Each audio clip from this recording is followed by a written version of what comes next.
Assalamualaikum warahmatullahi wabarakatuh. Good morning, my students. Today we will continue to study about the type of force in Unit 7. We have studied about the motion and force in Unit 6. Now we will continue to Unit 7 about the type of force. Remember, when you study about the type of force, you have to know the force definition.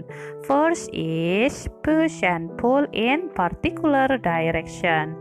Gaya adalah tarikan dan dorongan pada arah tertentu. So, force is push and pull in particular direction. Before we study about the type of force, we have to remember the force definition. Force is push and pull. Okay, type of force. What are the different type of force? The force can be classified into contact force and non-contact force. Jadi gaya itu bisa dikelompokkan jadi dua, contact force and non-contact force. The first is a contact force. A contact force is a force between two objects that are touching each other. So there are two objects, ada dua benda that are touching each other yang saling bersentuhan. We call this is a contact force. Gaya yang di situ terjadi kontak, terjadi touching each other. What is the example? Look at the picture. Okay. There are two objects. In the picture, the object is the matchstick and the rough surface. So the matchstick and the rough surface touch each other, menyentuh satu sama lain, bersentuhan. So we call this is the examples of a contact force. Okay, then the next, a non-contact force. Of course, this is the opposite of the contact force. Is a force between two objects that are not touching each other, yang tidak saling bersentuhan.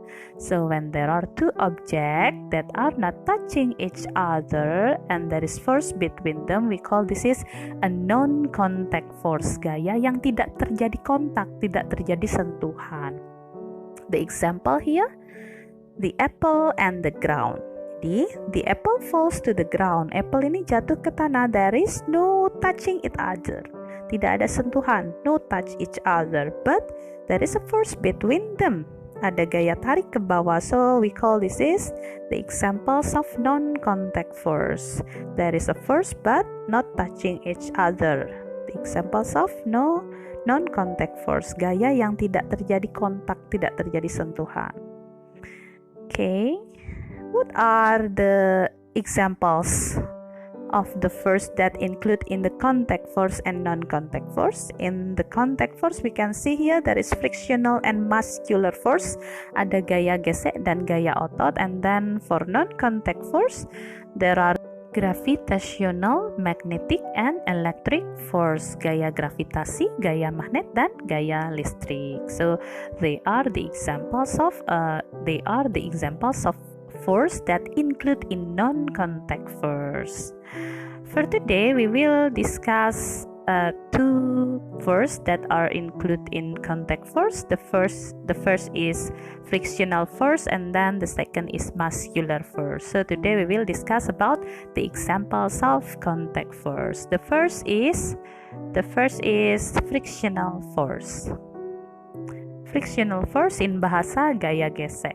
Okay, what is gaya gesek? Actually, we have discussed it last week about the frictional force. The frictional force is the force that oppose motion. Jadi gaya yang melawan gerakan. Jadi kita bergerak ke kanan, frictional force ke kiri. Kita ke depan, frictional force ke belakang. The force that oppose the motion. It produce when two surface rub against each other. Jadi frictional force gaya gesek itu produce when two object dihasilkan ketika dua surface, dua permukaan saling bergesekan. Look at the example here. Nah, there is frictional force between, terjadi gaya gesek between the floor, antara lantai dan box dan kotak. Look at the frictional force, lihat. Okay, this is the frictional force. Terjadi gaya gesek between the box and the floor. Look at the arrow. Lihat panahnya. Remember that frictional force oppose the motion, melawan gerakan. Lihat arah panah. Okay. The man push the box to the right. Jadi the man here push the box to the right. Dia mendorong box ini ke kanan, but the frictional force to the left. Okay. Because the frictional force oppose the motion. Can the box move? Pertanyaannya, bisakah box ini bergerak? If the man give the force more than frictional force, jadi kalau kita kasih gaya pada box ini, kita dorong lebih besar dari frictional force, dari gaya gesek yang di bawah. Jadi if the force here is greater than the frictional force, lebih besar daripada gaya gesekan yang di bawah, of course this is will move. Nah, pertanyaannya, kalau misalnya we have push something, teacher, kita sudah mendorong benda, tapi kok bendanya nggak bergerak, teacher? Why it cannot move? Nah, kenapa kok benda itu tidak bergerak ketika kita kasih gaya? Nah, alasannya bisa jadi the frictional force is greater than your force. Jadi bisa jadi gaya geseknya lebih besar. Jadi gerakan itu baru akan terjadi kalau gaya yang kita kasih lebih besar daripada gaya gesek yang di bawah. So the box can start to move. Okay. This is about the frictional force. So when we discuss about the effect of frictional force, jadi kira-kira apa saja sih efek akibat dari gaya gesek itu? It can prevent an object from starting to move. Jadi gaya gesek itu bisa mencegah benda untuk mulai bergerak. Gaya gesek itu bisa membuat benda tidak bergerak. It will prevent the object to start to move. Kenapa kok tidak bergerak? Because we give force that's smaller than frictional force. Berarti kita kasih gaya yang lebih kecil daripada gaya gesek.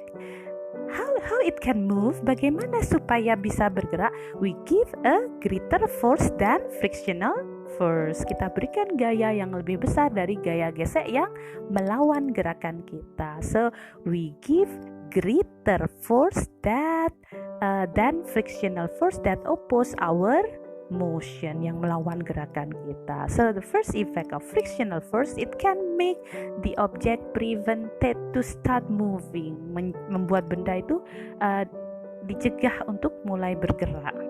And then the second effect of frictional force, it can make the object slow down and stop moving. Jadi bisa membuat benda itu tambah pelan, berarti benda ini sedang moving, sedang bergerak. Because of the frictional force, it can slow down, it can be slowed down, or it can stop, bahkan dia bisa berhenti. Look at the example. This is that teacher explained last week.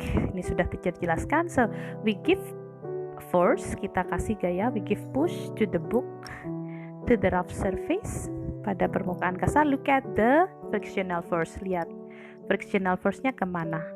Push-nya to the right, frictional force-nya ke kiri. Dia akan melawan gerakan. So when we push the book, it will slow down. Dia akan mulai bergerak pelan. Kenapa? Karena ada gaya gesek yang melawan. Gaya gesek dengan apa? Frictional force between the rough surface and the book. So the book will move slow down. Jadi bukunya akan slow down, bahkan pada akhirnya in the end it will stop. Dia akan berhenti. So the frictional force can cause the object slow down and stop moving. This is the effect. So the first effect of frictional force, it can make the object prevent the object from start moving, and then can make the object slow down, and then can stop the object moving. Bisa menghentikan. Jadi bisa membuat benda itu, mencegah benda itu mulai bergerak, memperlambat gerak benda, bahkan menghentikan gerak benda. This is the effect of frictional force. Remember that frictional force is influenced by the surface. If the surface is rough, so it means the frictional force is greater. Jadi kalau surface-nya dia rough, the frictional force, gaya geseknya dia berarti greater, besar. But if the surface is smooth, so the frictional force is smaller, gaya geseknya kecil. If the frictional force is greater, kalau gaya geseknya itu besar, berarti gerakannya, the motion is slower, lebih lambat. If the frictional force smaller, so it means the motion is faster. Jadi diingat, frictional force itu oppose the motion, melawan gerakan. Kalau frictional force-nya greater, besar, berarti gerakannya dia lambat. This is because the surface is rough, karena permukaannya lebih kasar. So, when the frictional force is smaller because of the smooth surface, so it means the motion is faster, gerakannya dia lebih cepat. So, remember that frictional force is affected by the surface. Now let's see the next force that include in the contact force, muscular force, gaya otot. Look at this, the force which is applied by using our muscle. Force yang dilakukan oleh otot ya, force muscular force. Look at the example. Of course, this is the daily activities such as sweep the floor, mop the floor, and then lift the object, and then maybe for the exercise, playing football. This is the examples of muscular force.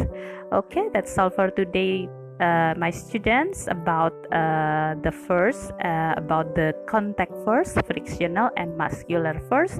We will continue next week about the non-contact force. Okay, thank you. Wassalamualaikum warahmatullahi wabarakatuh.